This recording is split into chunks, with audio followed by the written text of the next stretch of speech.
Bien, muchas gracias. Yo les agradezco la invitación, especialmente a Antonio Romero, a haberme pedido comentar este libro tan interesante.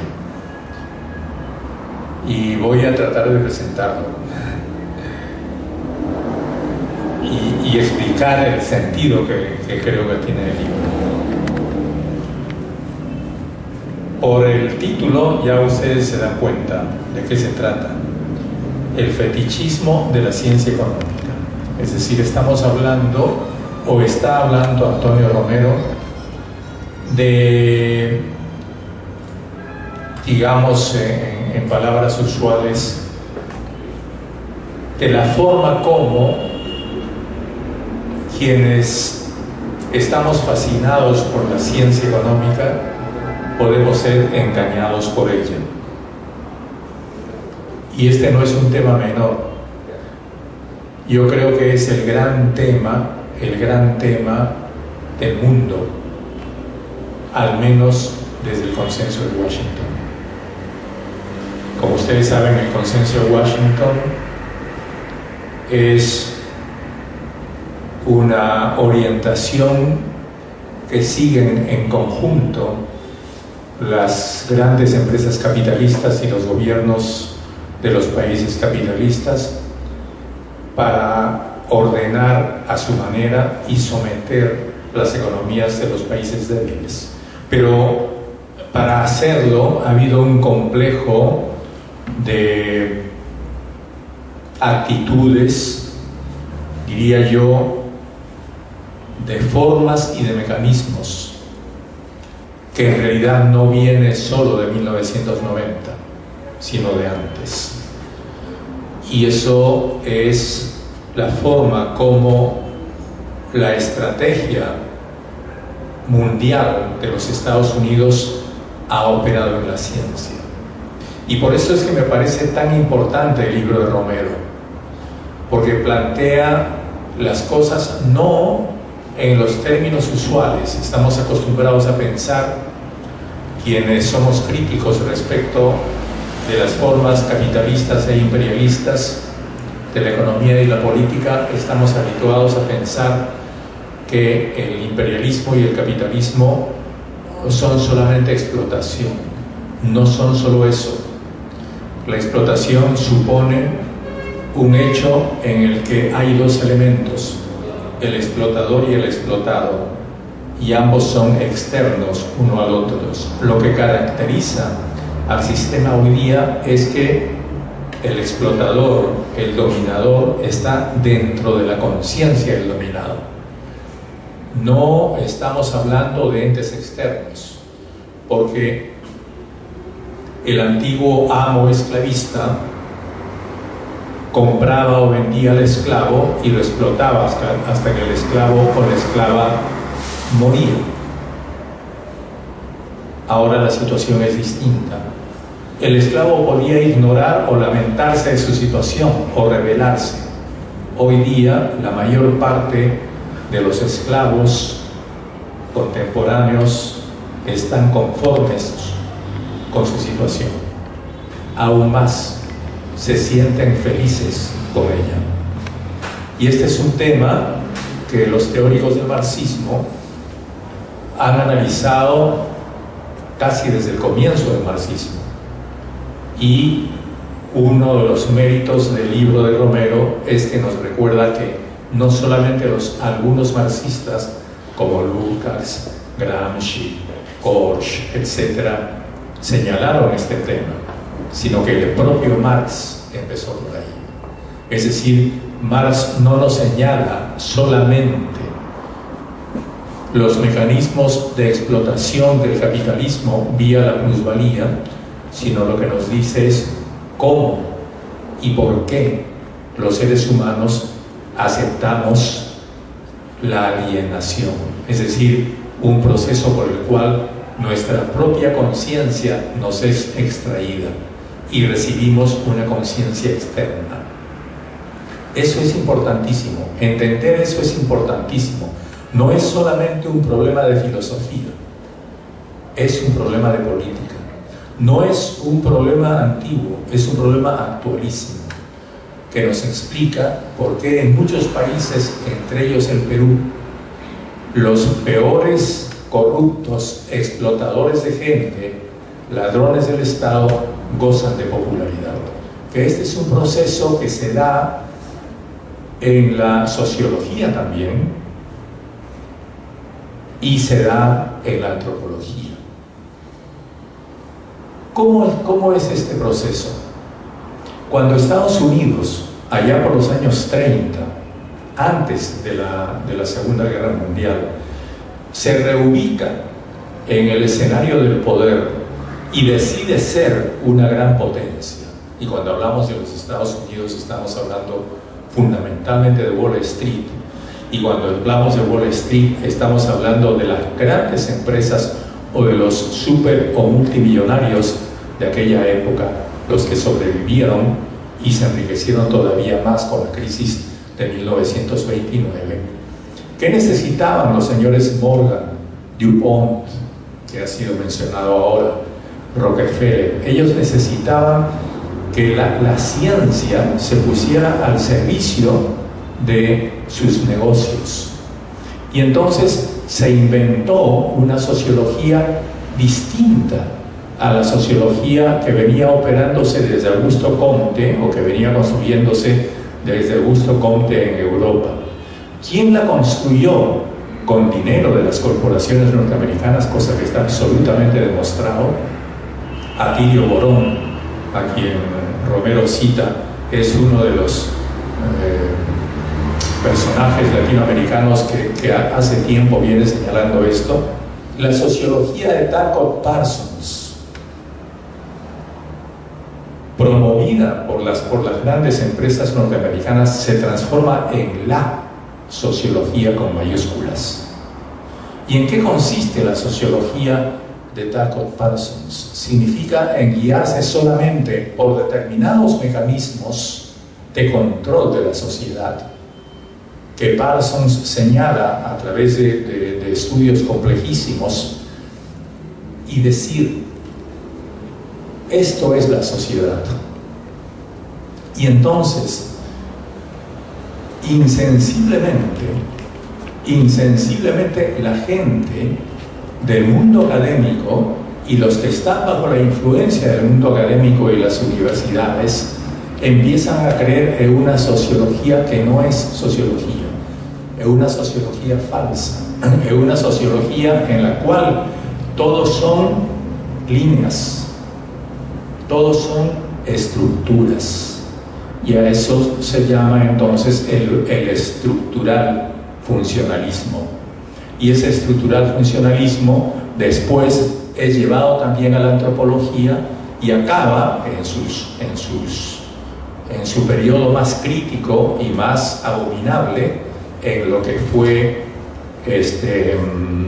el proyecto Camelot de los años 60, por el cual con mucho dinero de la Fundación Rockefeller los Estados Unidos empiezan a medir ante la Revolución Cubana la capacidad de subversión que tenían los países de América Latina, especialmente los indígenas. Entonces, esto tiene que ver con mecanismos de control para los cuales se crea una ciencia funcional a los intereses de las empresas, especialmente norteamericanas. Pero por supuesto esto que acabo de decir no lo dice el libro de Antonio. El libro de Antonio se refiere a esto mismo que acabo de decir, pero a la economía. Porque este mismo proceso es el que hace que a partir de la denominada ciencia económica, que es una falsa ciencia, se reemplace todo lo que es el riquísimo movimiento económico de los seres humanos, que es un movimiento complejo, muy complejo, porque está implícito en la sociedad y está implícito en la política, cuyo análisis fue empezado por Aristóteles en la economía política. De esa economía política se hace una disección y la política es dejada aparte, y queda solamente la economía. Y la economía, como señala Romero, es reducida a la estadística. Y entonces nos encontramos con que aparecen una serie de gurús, todos muy bien pagados por fundaciones financiadas por Wall Street y por los Estados Unidos y por las empresas más grandes del mundo, hablándonos del Producto Bruto Interno, ¿no?, de la renta nacional, etcétera, etcétera, etcétera, y nosotros nos tragamos la píldora y creemos que la economía es eso.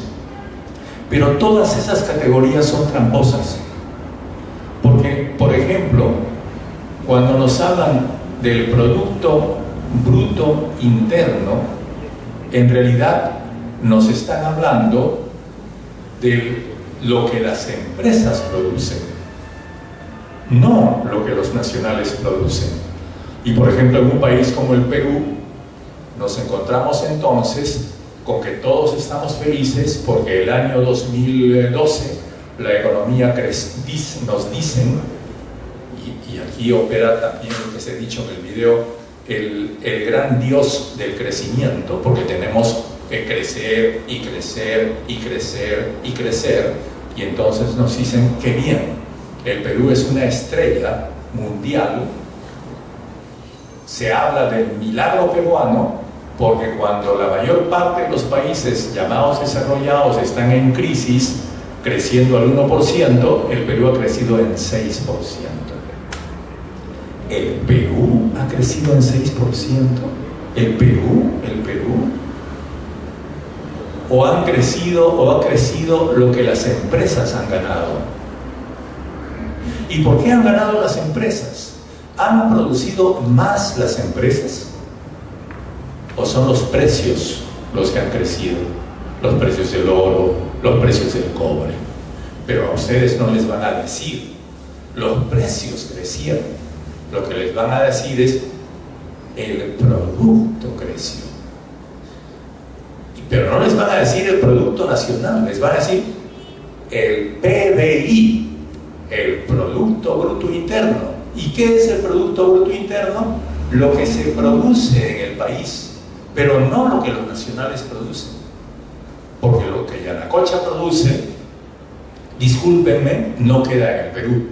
Como todos sabemos, lo que Yanacocha produce va para afuera. Y entonces nos adjudican a Yanacocha como si todos fuésemos Yanacocha. Pero ese es solamente un caso. Podemos hablar también de la pobreza, porque entonces nos dicen, caramba, qué bien estamos, porque y todos son estadísticas, ¿no es cierto? Porque resulta que en el año 1990 teníamos 52% de pobreza y ahora tenemos 35, o creo que hasta menos, o estamos bordeando el 30% de pobreza. ¡Qué felicidad! ¡Qué felicidad! Somos menos pobres. Pero claro, no nos dicen que para definir estas cifras hay un conjunto, hay un ejército de estadísticos en el INEI que son los que definen qué es la pobreza. Y entonces te van a decir, pobre es el que gna menos de $2, es decir, menos de 5 soles por día. Y si tú te vas a cualquier esquina de Lima, del centro o de cualquier barrio concurrido, donde los niñitos están dando volteretas a las 12 de la noche para ganar unas monedas, esos chiquillos y esas chiquillas, por supuesto que están ganando más de 5 soles por día y por tanto no son pobres. No son pobres para el INEI. Ese tipo de economía solamente mide grandes indicadores: cuánto tenemos de reservas, cuánto tenemos de Producto Interno Bruto, cuánto tenemos de importaciones, cuánto tenemos de exportaciones. Y entonces, por ejemplo, siguiendo con los mitos, decimos, tenemos 60.000 millones de dólares de reservas. El Perú es un país millonario. Qué felices somos los peruanos. Nunca hemos tenido tanta plata como ahora. Pero cuando vamos a ver esos 60.000 millones de reservas, no son reservas porque no podemos reclamarlas. A nadie se le ocurriría reclamarlas porque están en el Tesoro norteamericano.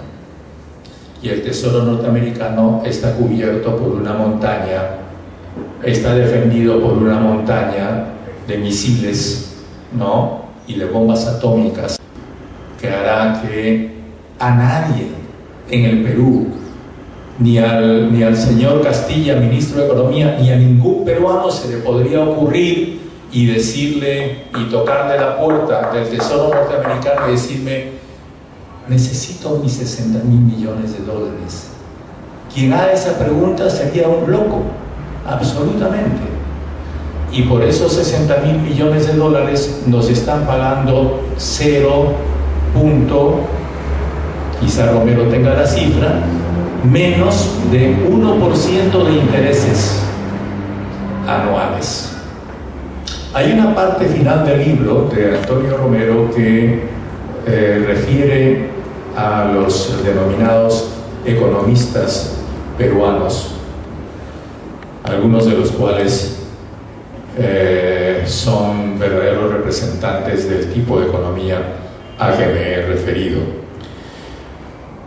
También una parte del libro se refiere al fetiche de la inversión. Quisiera añadir algunas pequeñas cosas aquí porque te dicen: ¡qué bien! El Perú es un paraíso de la inversión externa. ¿Cuánto dinero está llegando al Perú? Lo que no te dicen es que ese dinero llega para irse. Es decir, ese dinero está pasando por el Perú. Porque ese dinero es dinero sembrado que produce utilidades que a su vez son inmediatamente exportadas, libres de impuestos. Entonces el dinero está pasando por el Perú. No digas el dinero está siendo invertido en el Perú. Y además, a propósito de lo que acabamos de ver, sería bueno decir también, como acepta el propio Banco Mundial, que a todas las cifras de crecimiento en el caso peruano hay que restarles en principio un 4%, que es lo que el Perú pierde en ecología y en recursos no renovables, porque Yanacocha significa un gran agujero. Cada gran mina en el Perú significa un gran agujero, y eso, más la contaminación de las aguas, más ensuciar los aires y más hacer quebrar la agricultura, significa en cálculos conservadores del propio Banco Mundial un 4% anual. Entonces no digas creciste 6%, di crecí 2%, porque el otro 4%, como hemos visto en el video sobre Ghana, será la basura que te quede, o los agujeros que te queden, o la escoria que te quede una vez que los señores de Yanacocha se hayan ido. En resumen, yo creo que este es un libro muy importante, realmente. Es un libro que a mí me ha dado muchísimo placer leer. Es un libro serio, está basado en una copiosa bibliografía y en autores que todos quizá deberíamos leer, y creo que decir que lo recomiendo es casi una conclusión de lo que acabo de exponer. Y quiero felicitar especialmente a Antonio Romero por empezar a explorar algo que creo que quienes nos ocupamos de las ideas tenemos que empezar a explorar. Gracias.